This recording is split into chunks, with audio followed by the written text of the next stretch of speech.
Three, two, one, and we are live. Good morning, everyone. Welcome to episode 2 of the 345 Tech Talks. Today's episode is entitled From Yes SQL to No SQL. I'm Andrew. I'm CEO of Glue and co-owner of 345. I'm here again with Paul Brown, who is my Chief Engineer and CTO, the massive technical brain of the operation, and Paul's also co-owner of 345. And what we're doing today is we're talking a bit about the technologies that we're using in Glue to build our new world-changing cryptocurrency platform, which is the TripAdvisor and everything Amazon marketplace of cryptocurrencies. And when we talk about software, we tend to focus on the 7 outcomes because if you have good performance in each of these 7 outcomes, pretty much your software development is in a good place. So with NoSQL, this was a funny one. We were trying to sort of decide which of the 7 outcomes were really covered. So depending on the use case, NoSQL can help us with rapid delivery. Sometimes it really helps, and one of the main reasons why people choose NoSQL technologies is availability and scalability, particularly for very large systems. And also it can make your costs a lot more optimized, particularly in the types of infrastructure you run for your databases and that sort of thing. So we're talking about what we're going to talk about today is going from a situation where, not too long ago everything was relational databases, and now we've got a massive choice of NoSQL databases. So we're going to talk a little bit about, where relational strong, where relational is, or certainly was weak. I think a lot of those holes have been plugged in the meantime, and where we might want to use NoSQL, and then talk a bit about our choices of NoSQL and why we've made those choices. So lots of ground to cover. So Indeed. Where do you want to start, Paul? Relational databases. Well, that was the choice, wasn't it? That was the choice. I mean, you know, forgetting about me going on about my IBM mainframe days and VSAM and stuff like that, but the relational for many years, relational databases have really been the only place that you store data, generally speaking, for getting piles. And it's one of those things where every application has to store data, right? Pretty much, I would say. Most of them, and particularly business applications and that sort of thing. Absolutely. Yeah,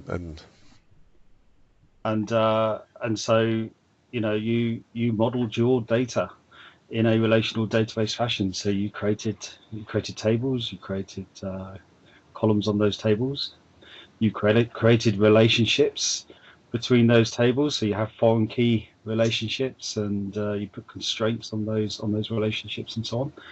And that's just how you did stuff, right? but actually, relational databases, if you think about it, are a really sophisticated piece of computer science.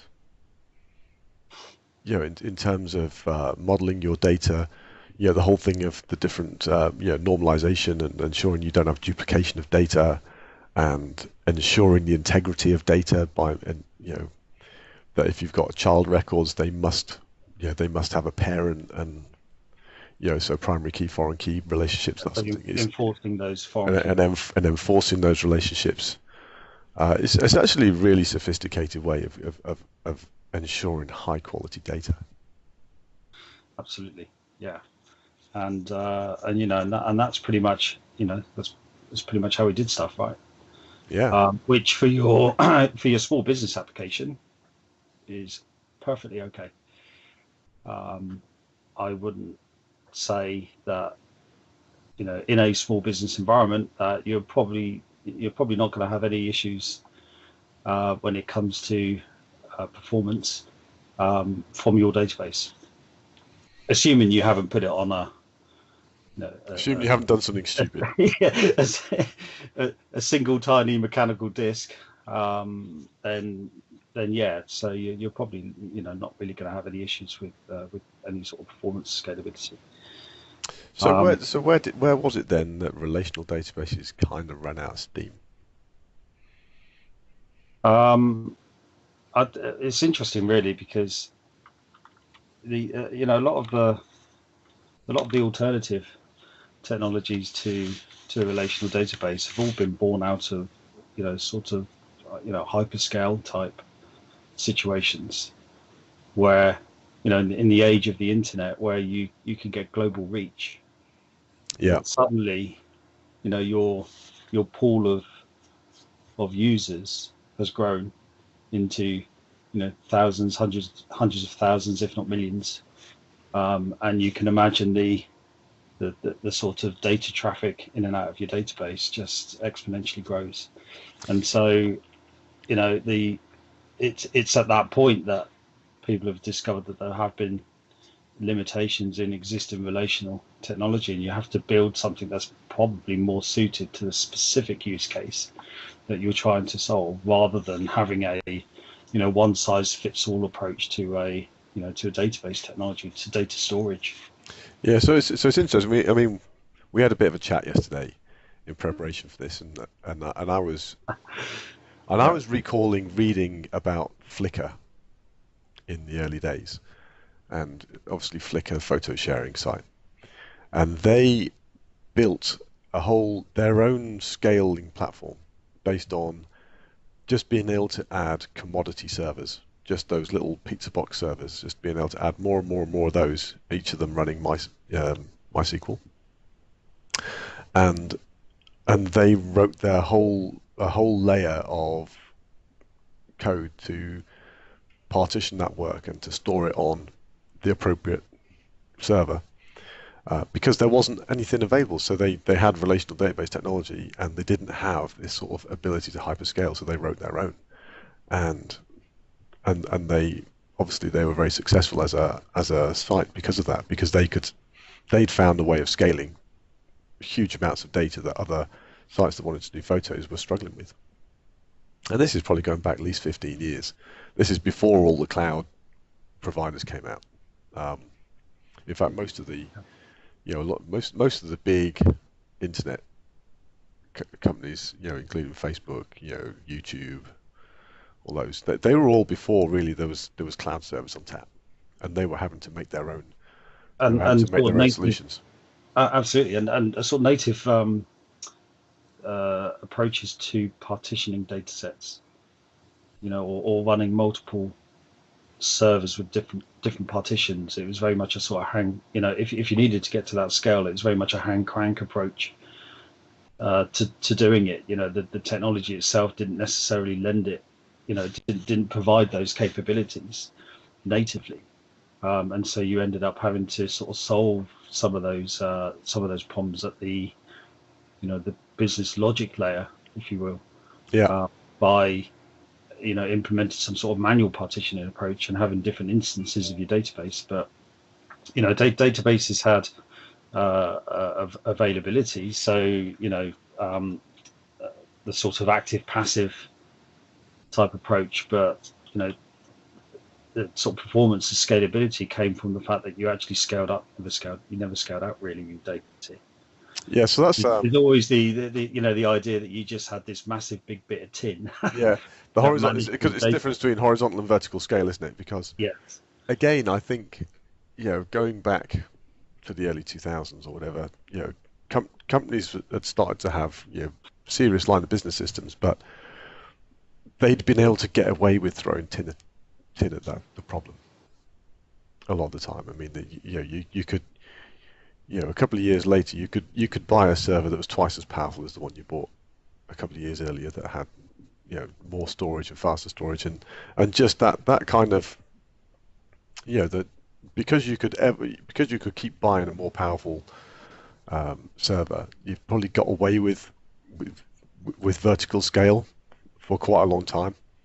Whereas, let's say, Yeah. it's the internet type of with millions of users, sort of sites that were the ones that had to find another solution. But what you started touching Well, on, well, exactly. So if you think about it, it's you scaled up. So you basically, so what did you do? You added faster processors.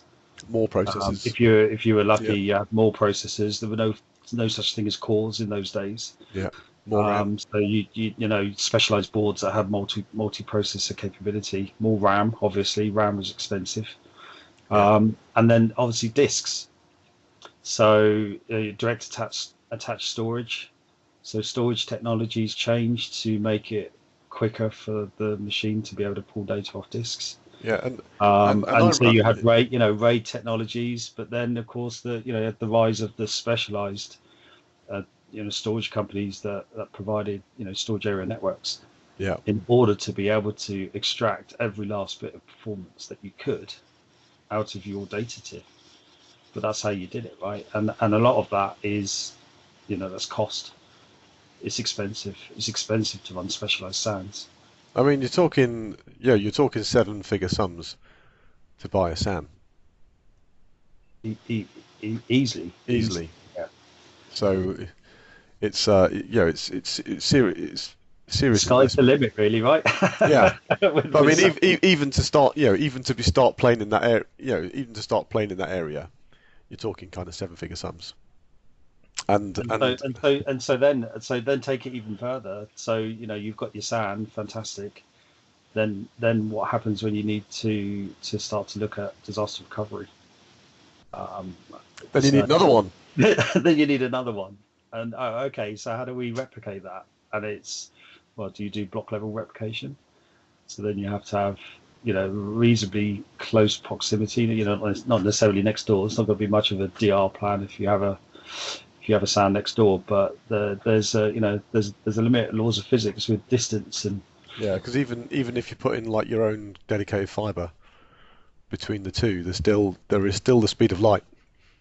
exactly. And you just think the the expense is eye-watering when you think about beefy data tier machines talking to a storage area network that may be block level replicated to another one across a fiber link, across two data centers, to implement a DR, credible DR plan, with sort of no data loss. Just the mind boggles really. But Yeah. that's big enterprises, enterprise organizations would be thinking down that route as this is the way that we should do it. This is the way that we solve all these problems. But I mean, so the way that I view that is almost like the age of the dinosaurs, um, because yeah, if you look at the sort of And the comments arrived, right? and that's it, and the comet arrived because you got these massive lumbering dinosaur kind of sand systems that where you're talking about to have a line of business app with all that storage area network block level replication to a DR site. It's millions and millions and millions of pounds, dollars, to get that in place. So if you're a big organization with mission critical systems, the amount you've got to pay to even be in that game is big money, and you've got these massive lumbering dinosaur systems with the teams of people that support them, that all the support agreements with the vendors, you name it. It's big sums of money, and then we came to the little mammals. So the fact that you could buy lots of cheap little servers, horizontally scale them, Commodity, right? Quotes. commodity, but you can Yeah. get that suddenly it's like instead of spending 10 million on this massive dinosaur technology, you could buy 20, 30, $1,000 servers and get more performance, more resilience, more availability. Because if one of those servers dies, doesn't matter. If you need to replace one, doesn't matter. So that was kind of so I see it very much like dinosaur system versus the comet arriving and little mammals emerging. And, So you know, so one thing in favour of the dinosaur systems is that you get strong guarantees of consistency, right? So yeah, there's been a lot of effort over the years, because relational technologies have been around for a long time, in making sure that, you know, that there are strong guarantees of consistency. You've got, you know, the classic two-phase commit. You know, when a transaction is committed, it is properly committed. You know, there's been a lot of effort into, you know, replication technologies, into dealing with failover and stuff like that. So you know, and it sort of lulled us into, you know, but when you called the database, you knew at least your data was safe, right? it's safe. But that actually came with a lot of cost. So, for example, the whole thing with like an asset transaction, that you have if you've got to update more than one row in more than one table at the same time, you have to lock. And depending on how much you're updating, the more locking you have to do. And and then you might have to update indexes as part of that, and then you lock the indexes. And so those things don't come, consistency doesn't come for free either. And that's something that is even with different, again, we'll come to that with different NoSQL technologies, but consistency doesn't come for free. Consistency is expensive. Hence the scaling up, right? Hence the scaling up. But but there does come a limit where one of the things you find particularly when relational databases start to hit their that start to max out performance-wise, one of the first things you're looking for is locking, because that's one of the symptoms where you first start to get into trouble. That's true, and some of that can be mitigated by data model design, and denormalization. So rather than a fully normalized database, the whole 3NF. But you're right. At some point, there's only so much you can do, and sometimes the answer is just throw more tin at it, right? Just buy more processors, or buy more RAM, or get past the disks. But that has a ceiling, right? In terms of how realistic is it to keep going down that route? Yeah. So there's, I mean, we've already touched on one or two of the major things here. So some of the main concepts we kind of need to talk around are, the first one is partitioning. So how do we partition our data so that we can distribute it over many machines? And the second one is availability. How do we tolerate loss of any of those machines? And the third one is consistency. Sort of guaranteed consistency versus eventual consistency, and what the implications of those are. So those are kind of some of the main things I think we need to kind of flesh out a little bit in terms of so partitioning. Partitioning should be kind of the easy one, really, shouldn't it? Relatively speaking, I think, because the only true. I say that as I'm the one asking and not the one answering. I think the only, from my perspective anyway, I mean, people might agree or disagree, but my perspective is partition is the only true way that you can get scale at the data tier. That's the only agree with that.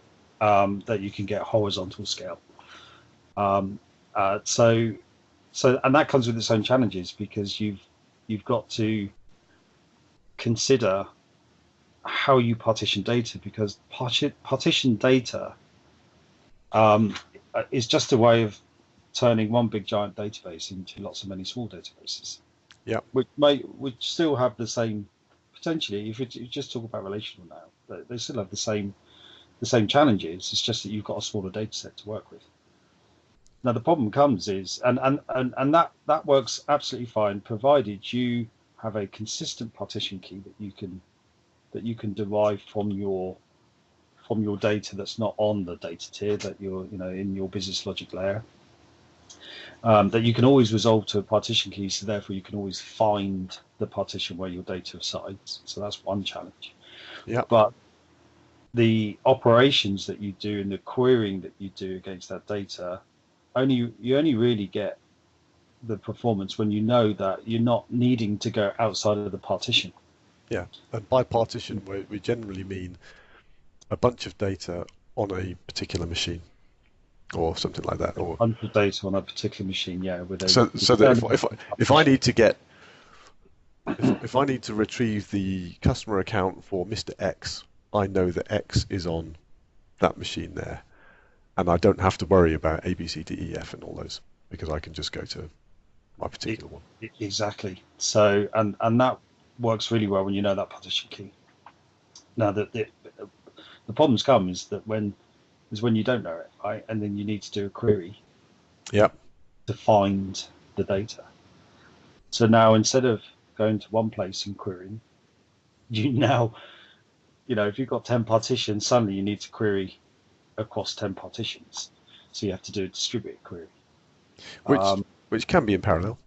Which can be in parallel, obviously. But then you've got the challenges of some coordinating process needs to kick the queries off and then collate the responses. And does it do something clever like, if you find the data you're looking for, does it cancel any outstanding running queries, or does it wait until all queries are finished? So if you're doing it in parallel, then the amount of latency that is incurred is based on the slowest query, the slowest partition. And the other thing here is that another thing here that's really kind of important is that if you're doing, a lot of queries, you might want to do order bys, or you might want to do top 100s or something like that.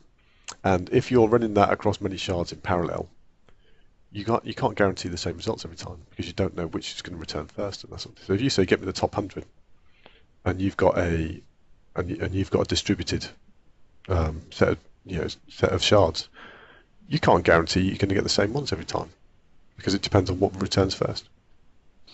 I think another thing though, that you're talking about the aspects of read there, but there's also a lot of considerations for write, because if you choose the wrong partition key, then you can end up writing still trying to write to one thing. So if you for example choose an auto incrementing number as your partition key, all your new records will be slammed into your same node, which gives you a hotspot.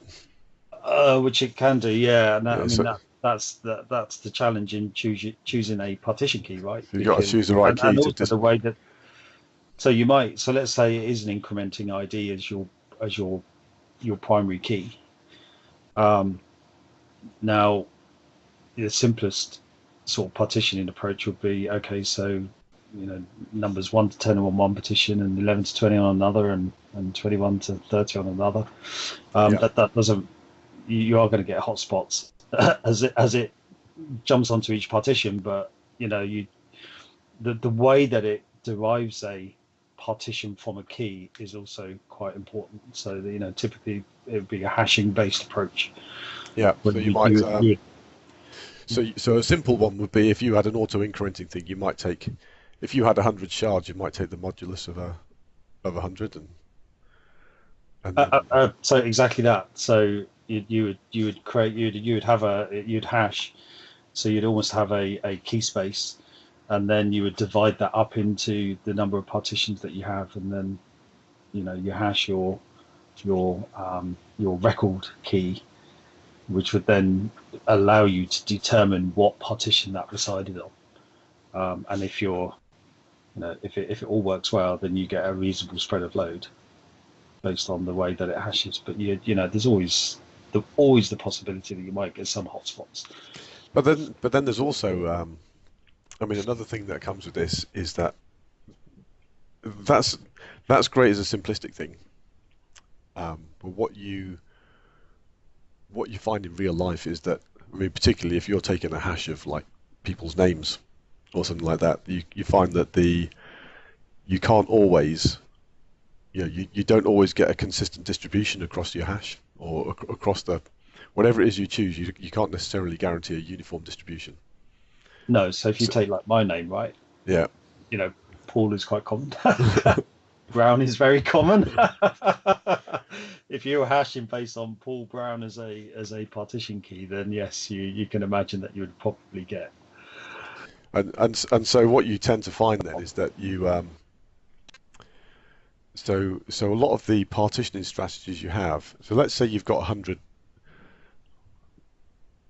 A lot of them are in powers of two. So let's say you've got 16 servers to distribute your partitions over. You might actually make 1,024 partitions, and then you'll allocate those. So many partitions, so you might have, so if we call partition a shard or whatever we call it, you might have many shards on one particular machine, so that you can get a better distribution. a better distribution over those. So and usually you get many more shards compared to the number of nodes you've got, to make sure that you can move that work. You can move that around to make it optimal. Yes, absolutely. So it's almost like what you're doing is you're building logical partitions. Yeah. And assigning them to physical nodes in effect. Yeah. And then then what we can do is we can distribute the load so that as new requests come in, we're spreading that load evenly over a number of servers. And there's a few things that come with that as well, that if you want to increase scale, you can add more servers and then rebalance over them. And again, going back 15, 20 years, people were having to write their own stuff to do that. Now the database technology does that for you, which is a massive relief. Yeah. who wants to have to write all that stuff? Yeah. Exactly, and that's where some of these sort of older relational technologies, they've had years, if not decades, of investment in features and making things easier for people to work with them, which some of the newer database technologies they need to catch up in these areas. I mean, obviously they take different approaches sometimes, but they're fairly new compared to MySQL, SQL Server, those types of databases. So we've got so we talked about partitions. So I suppose the next thing is really about how we, given the fact you've got many partitions and you've got many servers, how do you then make high availability? Well,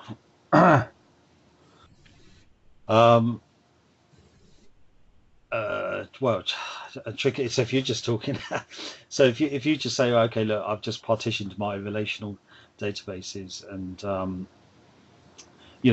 each individual instance still has, itself still has to consider, how does it as an individual partitioned instance deal with availability?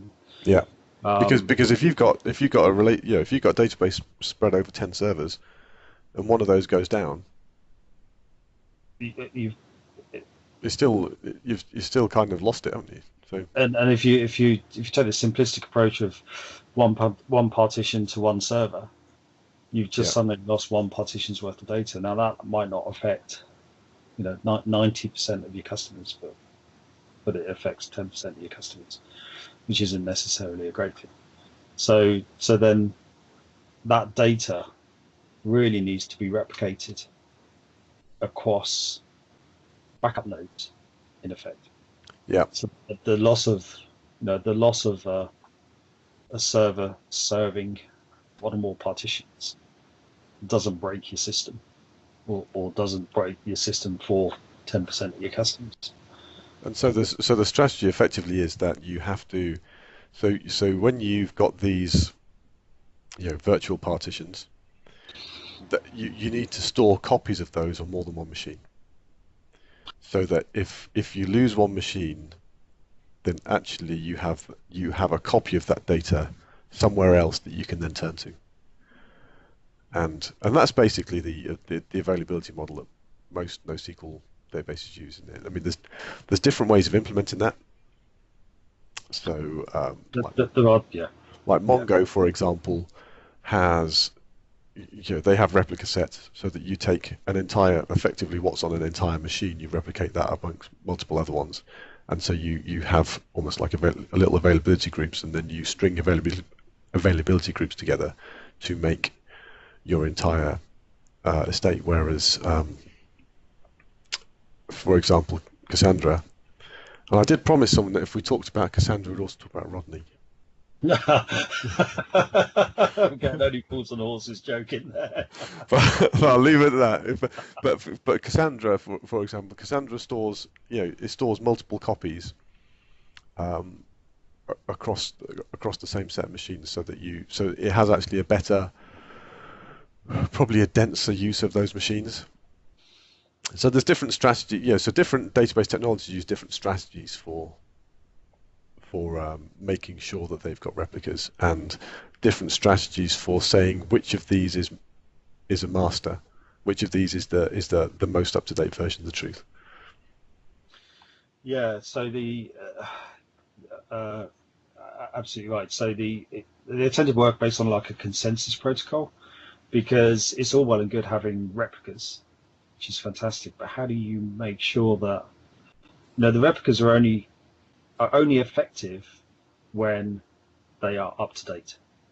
So if Yeah, you lose a replica, then you know that there's another replica that can take its place, and you know that that is up to date. So typically, a lot of the more modern database technologies, they use a consensus protocol to ensure that the set of replicas that represents a partition is kept up to date. yeah. So Uh, so an example might be so correct. Tell me if this sounds like it's correct. So my understanding of this is that, for example, you can specify I'm going to have 5 copies of that data, and when I do a write, I know that I can treat that write as being done when they've written to 3 of them. So I've got a majority of those things, and then you know that if you lose one of those ones you've written to, there's still another 2 that can then elect to say which one is effectively really effective. the source of the truth. Yeah, so that's based on quorum. So you have a replica set which defines how many copies of the data do you want to store, and those replicas, I mean, for high availability, you would spread those replicas across machines. You wouldn't obviously co-locate those replicas, because that would be crazy. That defeat the object. That would sort of defeat the object. And if you're running in, say, the cloud environment, where you have the ability to run replicas in multiple availability zones, so you can run those replicas across data centers, in effect, to get even more Yeah. resilience, and even more protection. But fundamentally, you decide on a number of replicas that you want, and then within that, there's a quorum, which is normally replicas divided by 2+1. So you have a quorum, but some technologies allow you to change that. So you would say that as long as, out of my 7 replicas, as long as 3 of those replicas say I've received the update, then that's good enough, because I've spread my risk. Yeah. 3, and then I can allow the other 4 to asynchronously catch up. So I'm And the other ones will be eventually consistent. They will be eventually consistent, but what you're doing is you're balancing the cost of latency. Because actually, because each of those writes, the more replicas you have, and the more that you have to write before you say that you've confirmed that, that is all expense, isn't it? You effectively, the more writes the more copies you have to write, the potentially you take a performance hit on that, but you gain an availability benefit. You you do, and of course, we talked earlier about like coordinators with partitioning, but it's the same problem again, where you can parallelize the updates. So the Yeah, latest is based on the slowest update, but even so, you're trying to balance off, how important is the data to me to make sure that I've got as many replicas as I need in sync. So you typically, when you're doing using these a consensus protocol like Raft, say, you'd always have a leader. Somebody gets yeah. elected the leader, and the leader is the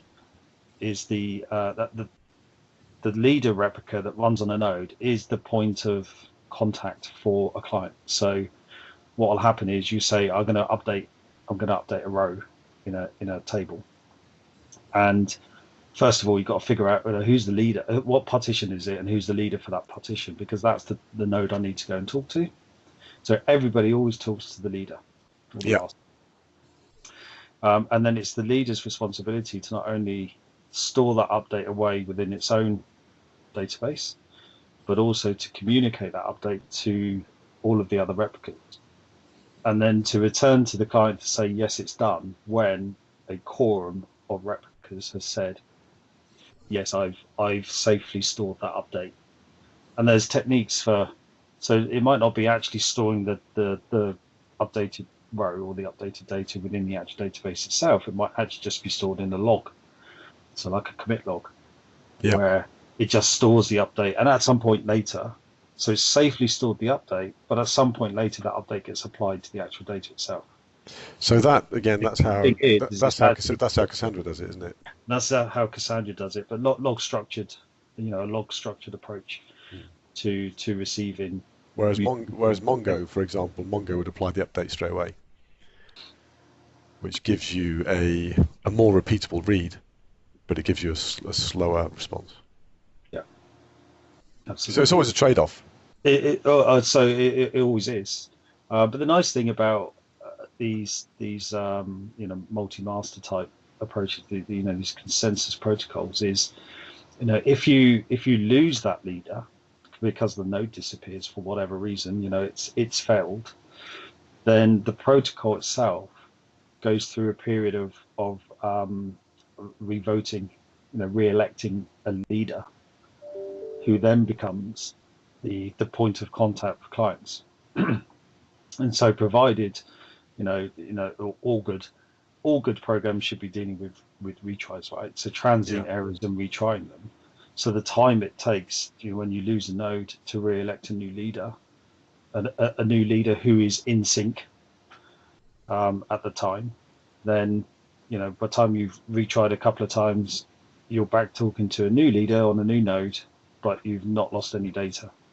In the meantime, you bring a new node up, and that new node then now needs to get in sync with the rest of the replicas.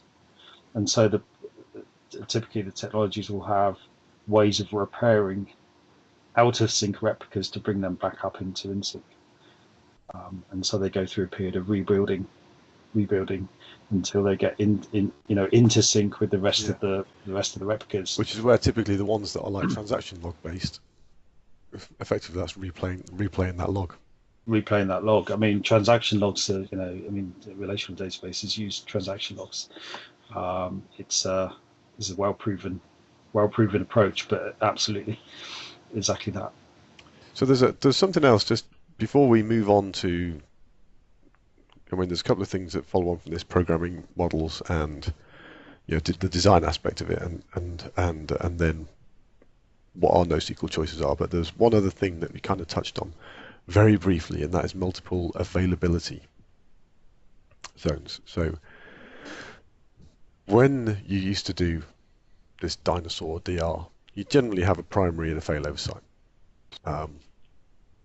It seems to be, now that well, particularly if you're using, especially if you're using cloud hosting, but actually a primary and a failover is not really enough if you want to have proper, if you want to really be confident about your availability, you probably need to have a minimum of 3 different availability zones in your infrastructure. So It's all hedging your bets, isn't it? It's yeah, and it all depends on, how available do you want your system to be for your customers, and how often do your customers use that system? Because if you're regional, then you might find that actually all the peak traffic is during daylight hours. Maybe, during the early hours of the morning tends to be your quiet time. But if you're a global system and you're running 24/7, 365, and you can't really afford downtime, then having more resiliency built into your system. So thinking about, well, primary and secondary, having a failover mechanism isn't really going to cut it for my globally accessible 24/7, 365 system. That isn't going to work.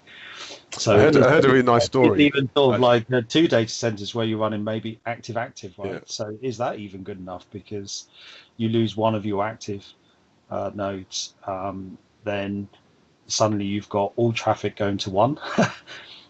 Is that really going to work? So you sort of end up starting to spread that load out a lot more and think about more data centers. But funny enough, when you've got two, one of the things that actually screws it up most isn't losing one of the data centers when the two can't talk to each other. So each of them thinks they're the one that's fine. Split brain. And I'll take the updates, and then this other one thinks, oh, that other one's gone down, so I'm the master now. I'll take the updates, and then when you reconnect them, that's when things go wrong, and that's why you need the minimum of 3, because if you lose connection, you should at least hopefully have 2 of them that are in sync that can say, actually, we both agree that we've been taking the latest copy, so that other one that was disconnected, so when it comes back up and goes, actually, I couldn't talk to anybody before, so maybe I need to go and find out what's happening. Yeah, and then they can look at the other two and say, you two seem to be ahead of me, so yeah, I'll now go. And then obviously you've got the whole thing about the more availability zones you're in, if you lose an availability zone, it's the percentage increase in load on the other ones is proportionately less, which may or may not, if you've got some kind of auto scale cloud thing, it may not be the end of the world anyway. But I heard a really nice story. I think this was someone talking again. It was talking about Cassandra, but they lost a data center on a Saturday night. Only found out about it when they went into work on the Monday morning, because it had actually all self-healed. So when you say they, is that I can't remember who it was. I can't remember who it was. It was okay. it was a well-known internet name. It wasn't. I know Cassandra originally came from Facebook, but it wasn't Facebook. But it was someone else that was kind of a big user of Cassandra. I just remember the story being that they'd had this massive outage on the Saturday night in one of their data centers, and they found out about it on Monday morning. But it had all healed itself by that time, and it was like, how good is that? That's impressive. Yeah. That's what we all want, isn't it? But maybe not so impressive that they didn't notice that they'd lost a data center until Monday morning, but impressive that it actually or maybe it was the fact that maybe the guys on the ground knew, but they didn't have to actually. They could just carry on with their mojitos, right? And they didn't actually have to go and get other people out, because actually it was still okay. Yeah. So programming models, data models, programming models. How does if we move to more of a NoSQL versus relational, how does that really affect the way that we design, model our data and design our applications? Well, I know that's a big question, isn't it? It is really, yeah. So a lot of the NoSQL technology, we sort of touched on this right at the very beginning. So a lot of the NoSQL, it's sort of, it's a bit wrong, isn't it? It's we the title of the video is yes SQL to NoSQL, right? And, yeah. It isn't like NoSQL as in no SQL structured query language ever. It's not only SQL, right? So the idea being is that relational isn't the only way of storing data, that there are other approaches to storing data that may be more suited towards your use case, which which I think is an important point, because you need to understand your data and how your data is to be used in order to be able to then say, well, actually, what's the right data storage technology that I need to use for this data based on its use case. And what NoSQL or the NoSQL technologies or the NoSQL styles give us is more choice to build a system and use technologies that are much more suited, and therefore giving us better performance, better scalability, maybe reduce cost as a result. And that's great when you're designing systems. More choice is better, right? Yeah. I mean, sometimes you get overwhelmed with choice, but more choice is generally better, because you can build, you can design your system, very specifically for, rather than trying to shoehorn into a particular data design, trying to shoehorn it into a relational model that actually maybe a document store is more suited. Because we've all been there. Well, when I say all, I mean, people that design design and build software systems, you kind of sometimes you get to that situation where you seem to what you want to achieve seems to be really hard work, and you tend to and it tends to be very maybe you're having to buy really expensive hardware to run this thing, and your programmers seem to be moving at snail's pace, and that's often a symptom that you've chosen the wrong technology, that the storage technology is a bad fit for what you're actually trying to do. And so for example, if you've if you've chosen a relational database to store a whole load of log data, and then suddenly you find it really hard to archive it, you find it really hard to chop and dice it, and it can be just it's the wrong technology. Yeah, and a lot of the NoSQL technologies have been born out of a particular need by a company, that is often working at some sort of hyperscale of end of the spectrum in terms of data, data storage, and a lot of the technologies and a lot of the approaches has effectively been born out of those trials of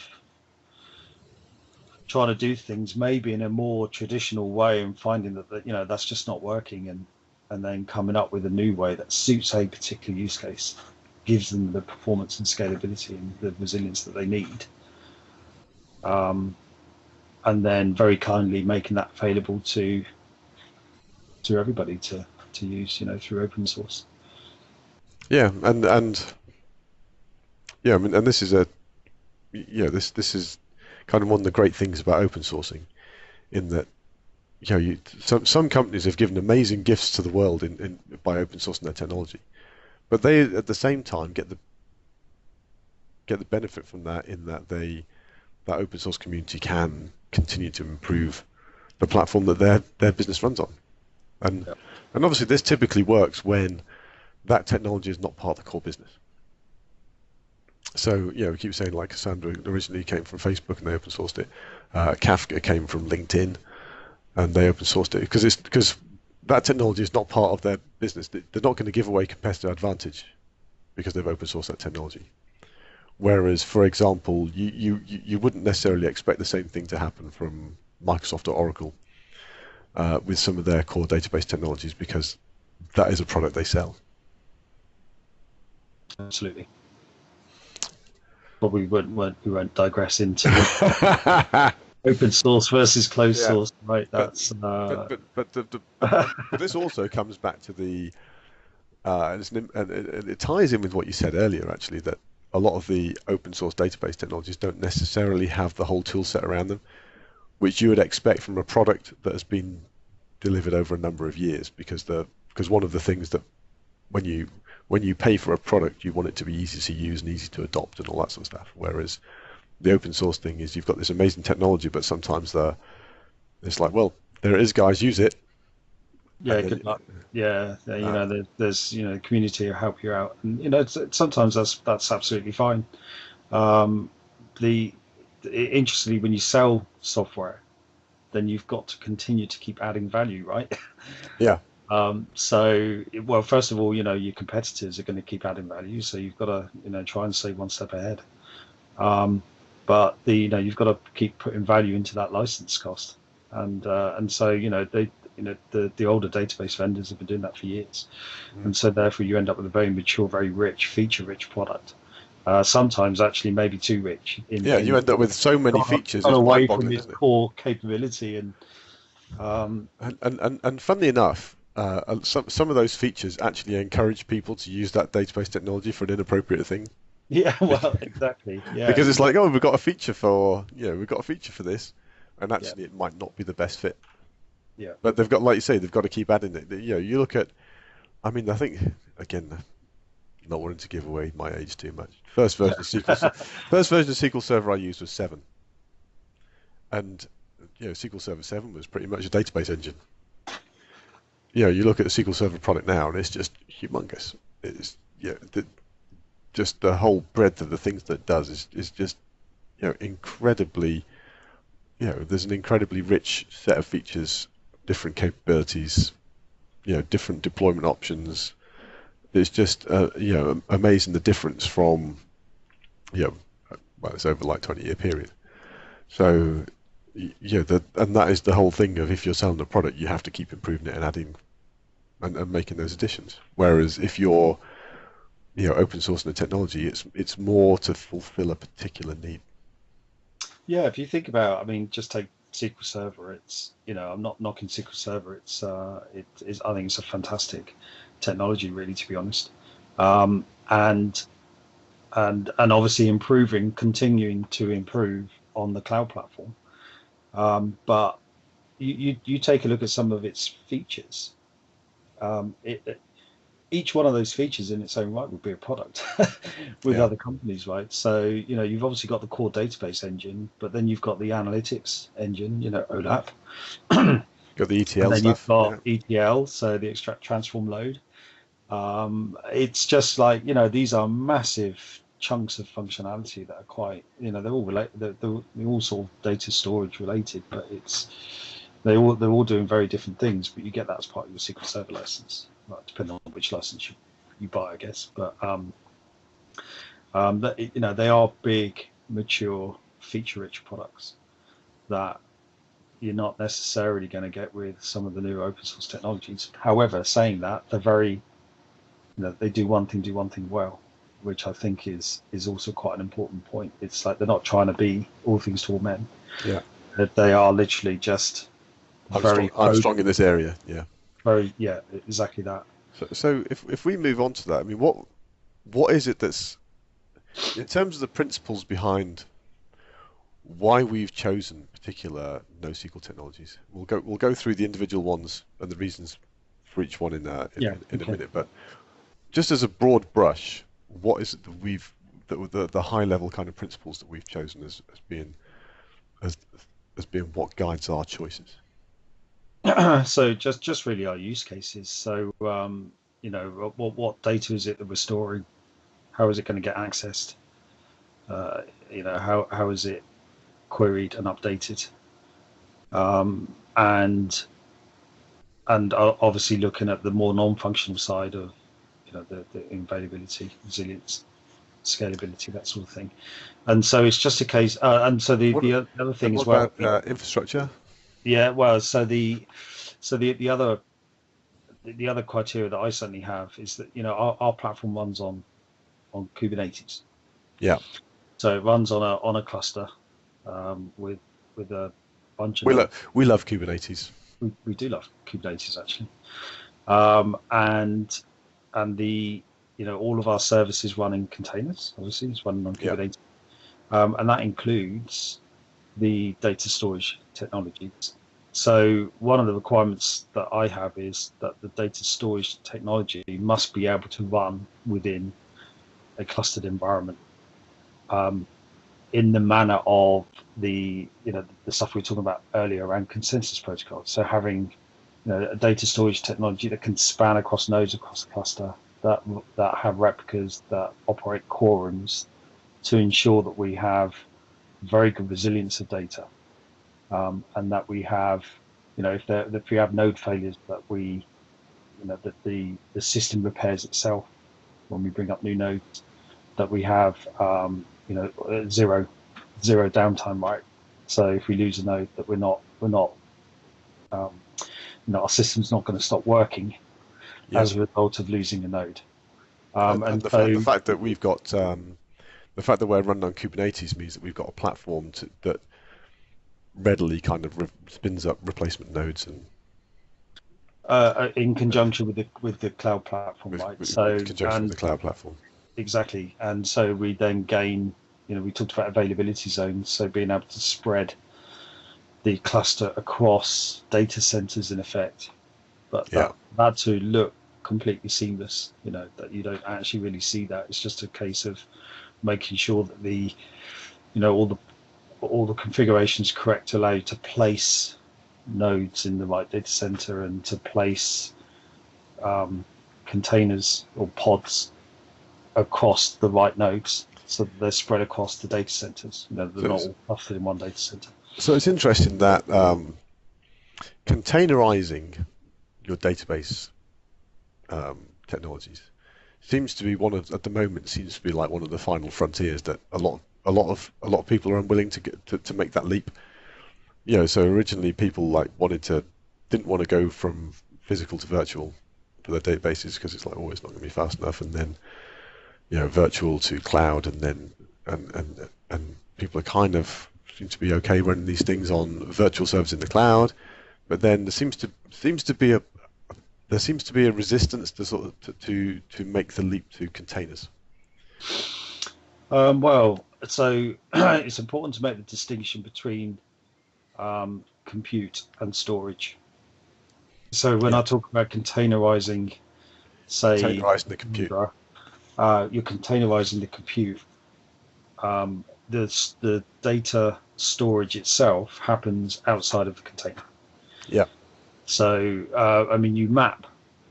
You map the data volumes into the container at runtime. So the container thinks it's got storage. So the container thinks it's got storage. But it's not actually. But fundamentally, it's actually stored outside somewhere. Now that could be local disks. So if you think about, and this is actually one of the a reasonably serious point, in that the fastest data I/O is obviously going to be local, right? Yeah. So it has to be local SSDs running on the physical machine that you've got access to store data. That's the fastest, but the machine goes, the data goes. If the machine goes, the data goes. So it's ephemeral storage. So there's obviously risk, but if you're running a data storage technology that runs in a consensus ring with replica, then you can, if your replica set size is big enough, you can probably tolerate node loss, because you don't have data loss, because you've got other nodes. And that's when it becomes really important to spread the nodes across data center boundaries. If you lose a data center, you don't lose all your data. All your data doesn't get wiped out. So, but there's still an element of risk. So certain types of data, you might say, actually, if I lose, let's say monitoring data. Yeah. If I lose that, it's not the end of the world. My business is not going to stop working by losing monitoring data. So you might choose that actually, I could store monitoring data on local disks, so that when I'm querying that data, it's pretty quick. But I tolerate data loss should I lose all my replicas, which is a really bad thing anyway. But just if that were to happen, in the unlikely event, it's like it's like the being struck by lightning thing, isn't it? It can happen, but it's going to happen to someone. Take approach. You take steps to try and make sure that you don't get struck by lightning, right? So don't stand under a tree. Stand next to a taller person. Stand next to a taller person. Yeah. exactly, with an antenna on their head. So as long as you know, Can you just hold this umbrella for me? exactly. So you take steps to avoid situations like that. So of course, but there's always the chance. Um, so what do you do to mitigate that? Well, you look at network attached storage, and in the cloud, that's easy, right? Yeah. So you know, they provide all those capabilities. You look at, you know, Amazon with the Elastic Block Store. It just appears as a data drive, you know, in your system. It's as simple as that, but it's actually network attached.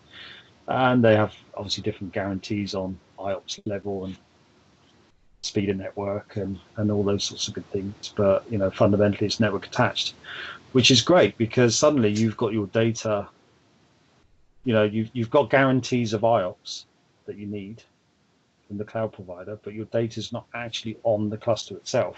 Yes. It's not ephemeral storage. So if you lose a replica, you haven't lost all of your data for that replica, which means that when you bring it back up and it needs to get back in sync, suddenly you've got to shift. You just got to shift the delta from where You've just got to shift it the delta. was. You don't have to shift the entire lot. You shift the delta because what will happen is, certainly in Kubernetes and stateful set, is they will, it's consistent in the way stateful sets work is that you have a consistently named set of replicas, and each one of those have a consistent volume that it can attach to. So, you know, it can always find the volume that it was previously attached to because it's all properly named and stuff. But basically, it goes off, finds its volume, goes, oh, actually, I'm out of date by that much rather than that much, and it can rebuild. So, but what you're doing is you've containerized your compute, but you still got resilience in your storage. And containerizing the compute, I mean, that has all manner of advantages then, because you've got you just by having things containerized, you've got so much more control over knowing exactly that what you had in development matches what you had in all your testing and into production because you're effectively redeploying the same container. You are. I mean, and these things can come pre-built, or and they can come pre-built, absolutely. So and that's it's the configuration of software in an environment as, you know, has troubled IT departments for decades. Yeah, so that you get there's that lack of consistency between environments. Yeah, because each one has been sort of manually configured, and there, you know, there are obviously tools to deal with that, like, you know, Chef configuration management and so on. But I don't think anything beats having an environment that's been pre-configured that you then take with you yeah, to different physical environments. And as far as that container is concerned, it's its own world. You know, there's no other software on there that's going to interfere with the configuration of the primary software that you're interested in, which is also another problem when you know, yeah. You know that someone hasn't multiple packages updated. on a. Yeah, either a different package or, I mean, it used to be. I mean, there's the DLL hell, isn't there? When it used to be when you'd have all sorts of when effectively you have multiple applications on the same physical machine, and then someone updates one of them and it screws up all the other ones. Yeah. Yeah, Yeah. yeah. We've spent a long time. Hair out. Yes. We've spent a long time trying to get away from that. Still got hair though, but Just not no. quite as much. Yeah, just not quite as much. That's why I get a fringe. Yeah, yeah. It kind of masks all that. Here now. Yeah. So no, yeah, absolutely right. And you know, given the fact that, you know, data. Well, I guess, you know, some of the more modern NoSQL ones are actually quite simple in terms of their installation footprint. But, you know, software installations are varying in complexity, and so trying to reduce the risk on that when you take that software and then want to, you know, run it in your development environment, then run it in your test environment, in your stage, in your production. Containers just take a lot of that risk out by making sure that at least you know that if the software worked in development, that it's actually going to work in production. Now, you might have some different You can configuration. still have different environment variables and that sort of stuff. Yeah, so That's you might discovery, say, but you know what, on my test environment, I only want 3 replicas, but in my production environment, I'm having 7. yeah, and then You know, test environment could be very verbose logging, and the production environment might be, you know, warning and critical only. Um, it's an interesting thing, and we're going to talk about Kubernetes in more depth in the future episode. But one of the things there is that, like I say, with the containers, you're making the ability to move this application, whether it be a database application, you're making it you're making that movement of application really easy. But actually, there's a lot of hard yards you've got to put in to make the infrastructure ready for that. So yes. when you get those infrastructure, when you get your Kubernetes all set up and the infrastructure all set up, the benefits then from an application point of view are massive, but there's actually some hard yards to go and get all that stuff right Yeah, first. there's some upfront investment required in Yeah, order to get to that point, absolutely. Um, but it pays dividends yeah, in the future. But we go back to data storage, data technologies running on a cluster, containerized. You know, fundamentally, with what we're doing is just containerizing the compute. So for people that are possibly reluctant to consider containerization of a database, um, actually, if you take the what is it that they're actually really concerned about? Is it more that they're concerned about the data? Because that's probably what they're thinking about. Not thinking about the program that's actually mm, running, and actually doing the work, storing and querying data. They're actually probably thinking about the data itself. And containerizing doesn't really affect that too much. no. You're actually really talking about that compute side. So I think we'd better move on and just give a run through of our current choices for NoSQL and why we've done them. I mean, we touched on them a bit last week. Well, touched on a couple of them last week. So let's go to Elasticsearch first. So why have we chosen Elasticsearch, and what is so good about the use case we use that for? Um, but there are obviously other choices, but fundamentally, it's Elasticsearch works very well on a cluster. So it's got that sort of consensus-based Hmm. approach, runs replicas and so on, and self heals, and um, but we're using it because we have a lot of data that we want to query, and so Elasticsearch is fundamentally a big search engine. It's like build your own search engine, isn't it? Its primary use case is about ingesting data that you want to search. And that's a really, really important one because some NoSQL technologies are, shall we say, their ability to query is an area for improvement. Yeah, and again, horses Whereas for courses. whereas So in the horses for courses, whereas Elasticsearch is really all about the query side of it, isn't it?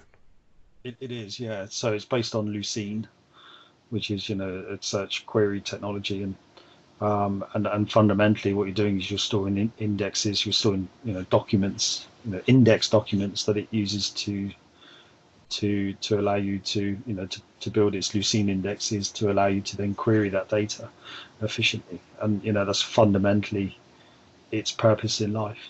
Um, and we use it really for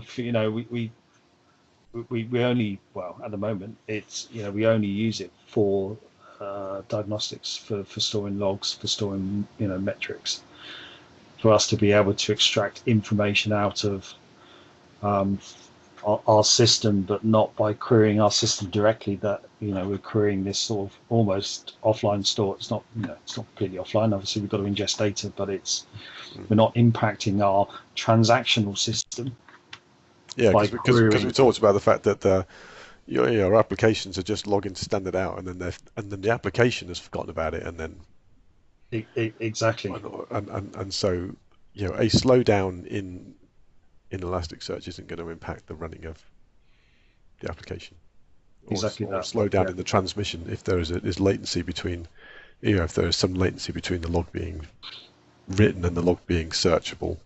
Doesn't matter. No, and obviously that's a good point actually, because it is asynchronous. It's loosely coupled. It will eventually arrive, so it's the the whole eventually consistent. The data will eventually arrive there. So you're not necessarily going to go to Elasticsearch to get your up to the microsecond data. You're going to be looking at it more from a historical perspective of what Yeah, happened and rather than happening now. and we do know there's plenty of other business cases for that as well. So, for example, if you're looking at what your customer's history is, or something like that, or your customers have ordered these products, and how can or which other people have done that, and it's all historical. That same sort of model applies, isn't it? If you're looking at a lot of historical data. Absolutely. Actually, we use it for diagnostic type stuff, but it doesn't have to be used just purely for that. It could be anything that you want to search. And even if you've got, if you've got, for example, we do a lot of work with industries that are regulated, and industries that are regulated have to keep quite tight audit records. And most of the time, no one needs to look at them, but every now and again, someone says, "Oh, can I query that thing that happened 6 months ago or whatever?" And a good scalable searchable technology can be Exactly very, that. very powerful in those areas as well. Yeah. So Okay. but business data in addition. So again, it's just a case of if you want to search. So if you have a use case where you want to search data, then you would be thinking about some sort of search engine type technology like Elasticsearch. Elasticsearch. Okay, so the next one on my list, we didn't talk about last week, ScyllaDB. Yeah, Scylla. So interesting. I assume we're pronouncing it correctly, Scylla. Um, so some of my colleagues say Skilla.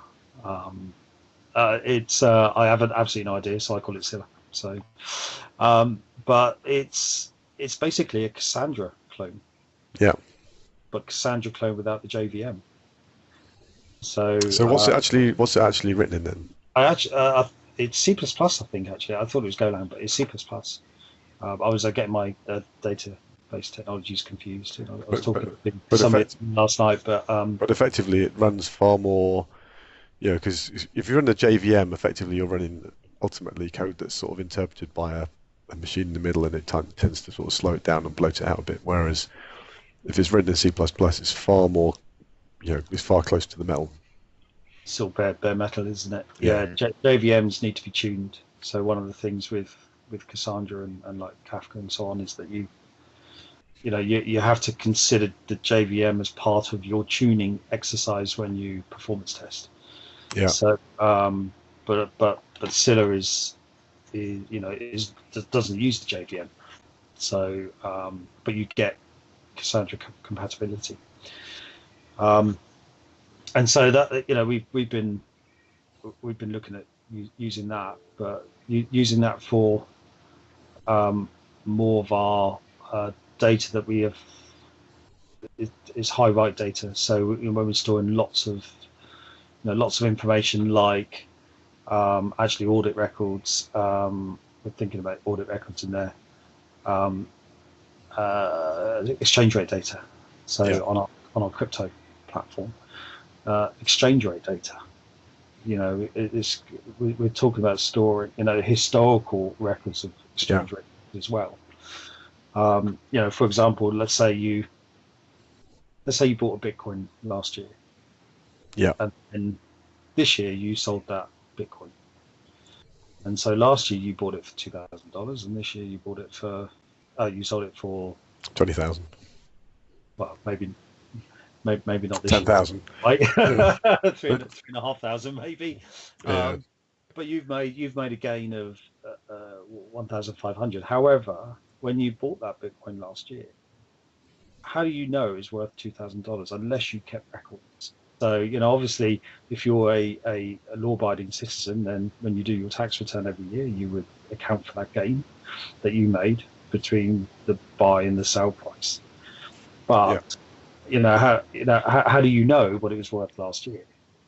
To how you can work out whether you've made a gain or loss this year.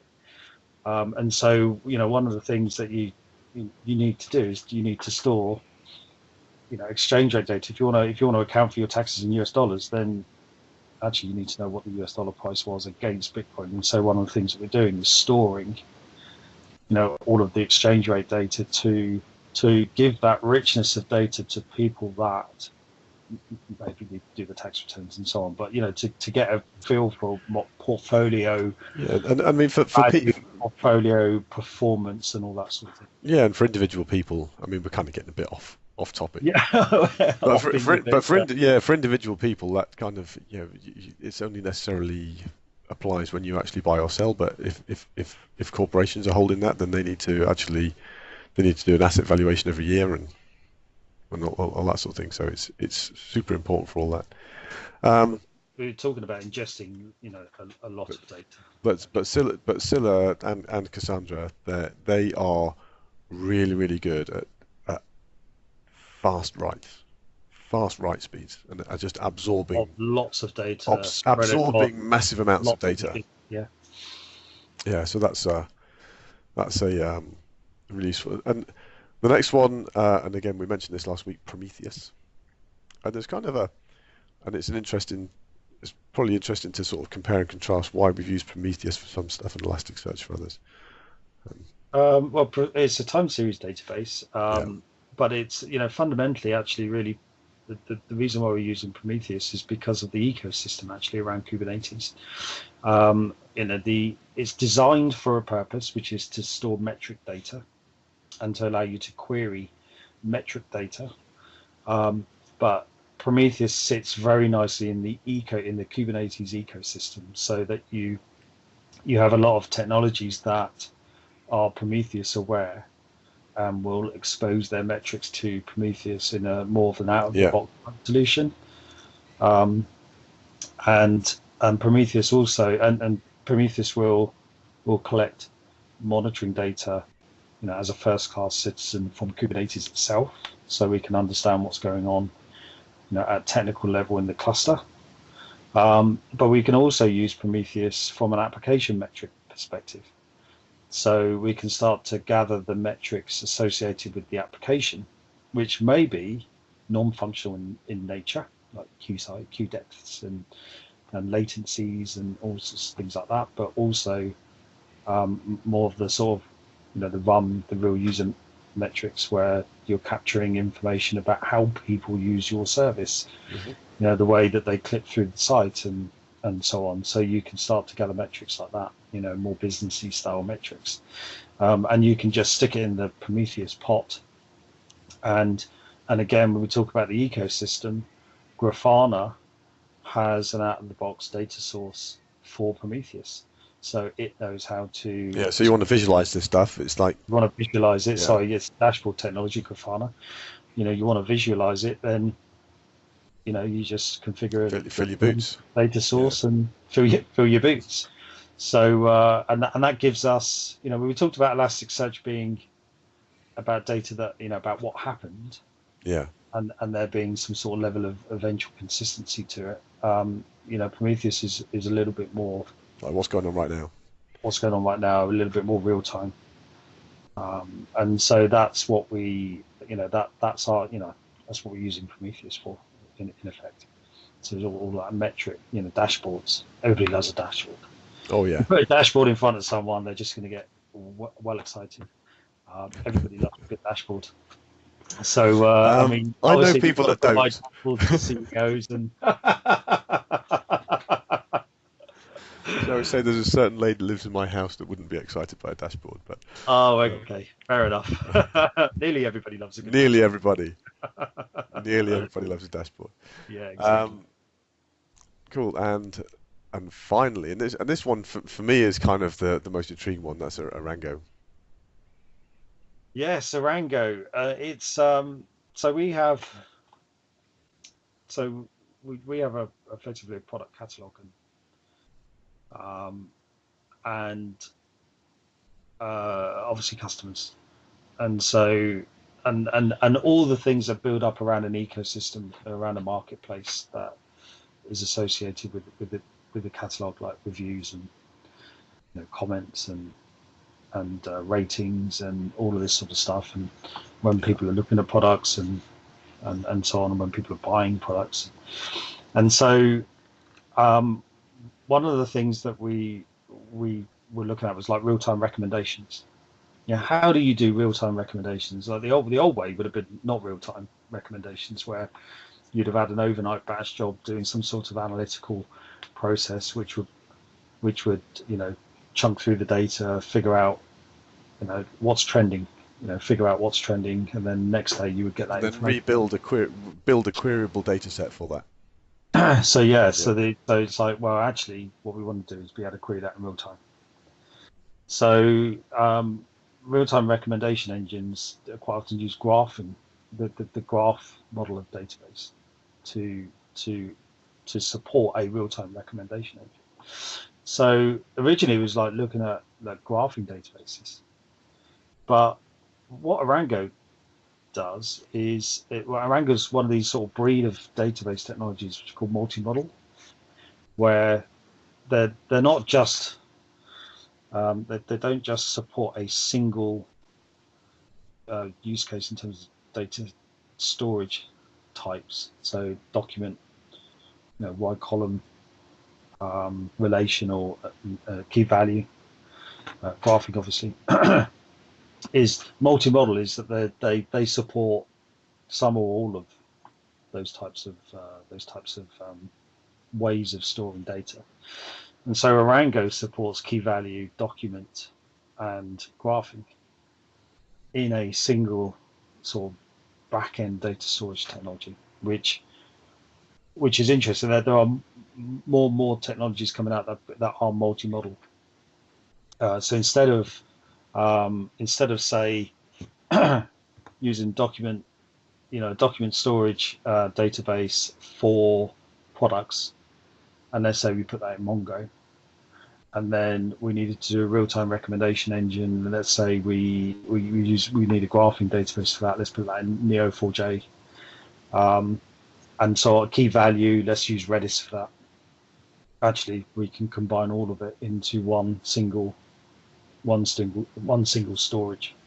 Yeah, Um, and that's quite powerful because I mean when we're talking about with this sort of thing, if I relate this back to sort of shopping on Amazon, and you kind of think if you look at a particular product and then you say, okay, there's the product data, but then you also have there's all the different selling offers. So there's a whole load of different sellers that have got a listing for that product, and then you've got people who bought this also bought these. Then you've got the sponsored links, and then you've got so there's actually from a particular thing which might be a catalog entry, you've got all these connections to different things, and that's what that kind of model gives you. It gives you the ability to kind of make all the navigations between this point and then all these other things, and then you go to that seller's listing, and then they've got all these other things that they're linked to, yeah, and it's just being able to navigate through that, and that's really what that's kind of where graphing engines are really powerful yeah, in yeah, in a way that is more flexible than relational models were, because yeah.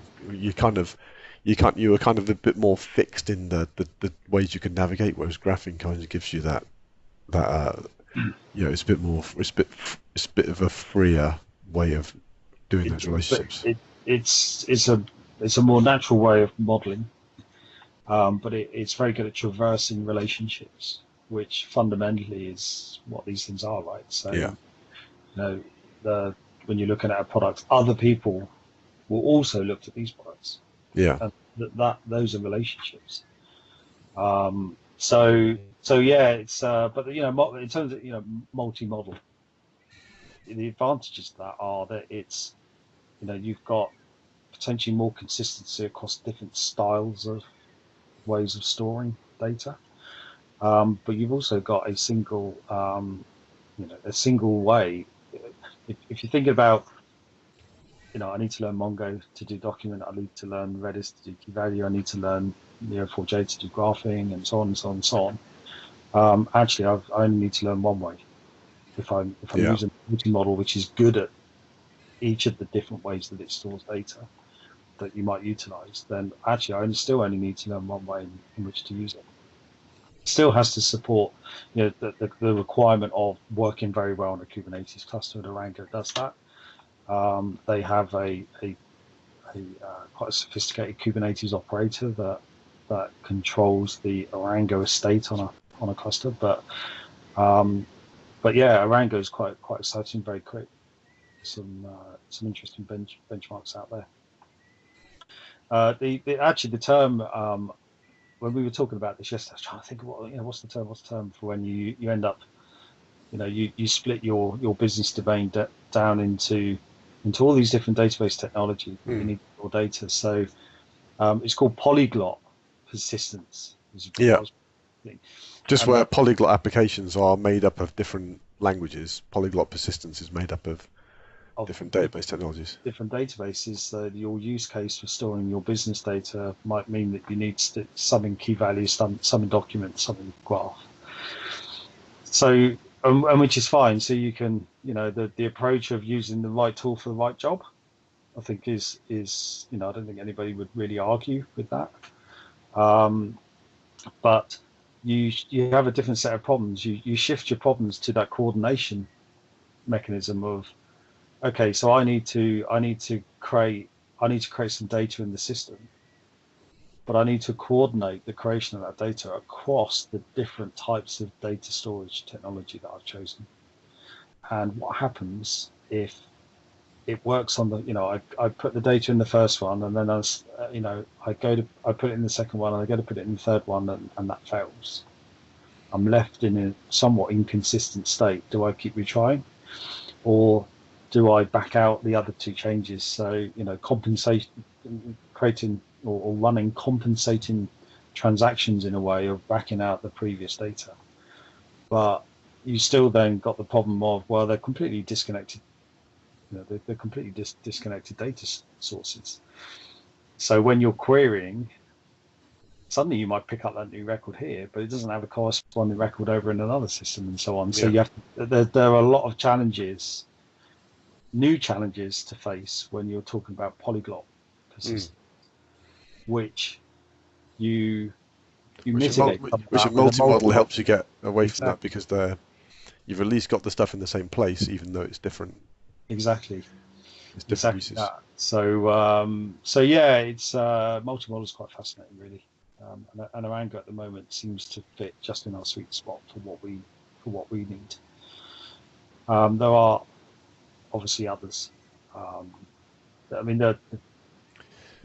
in terms of like managed databases in the cloud, Cosmos is quite an interesting one. Yeah.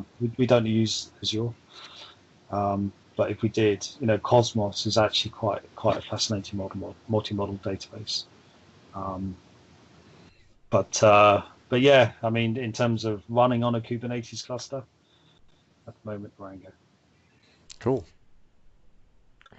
Well, that's. I think we're kind of getting towards the end now. I think we've exhausted. You've certainly exhausted me. Yeah, I've exhausted myself. But no, thanks a lot, Paul. Just to everyone, everyone listening and enjoying our podcast series, please like and subscribe, and we will be back next week with more deep tech talk. So thanks a lot for listening, and we will catch you soon.